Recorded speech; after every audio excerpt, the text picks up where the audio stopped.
আপনাদের লক্ষ্মীপুরের গৌরব, গোটা বাংলাদেশের অহংকার, মুসলিম উম্মার আরেক নক্ষত্র, আমাদের পিতৃতুল্য, আমার উস্তাদ তুল্য, আমার পিতৃতুল্য বরেণ্য আলেমে দ্বীন, গোটা বাংলাদেশে সুপরিচিত এবং গোটা বাংলাদেশের মানুষের হৃদয়ের স্পন্দন, মানুষের ভালোবাসা তার প্রতি এত বেশি।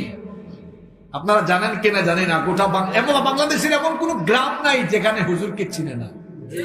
আল্লামা লুৎফুর রহমান হাফিজাহুল্লাহ, তিনি স্ট্রোক করে গতকাল এখনো পর্যন্ত হাসপাতালে, এখন আইসিইউতে আছেন। তবে দুঃখজনক ব্যাপার হলো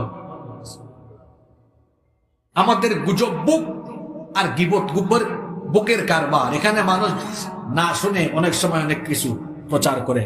ফেসবুককে আমি প্রায় সময় বলি এটা গুজব বুক আর এটা হলো গিবত বুক।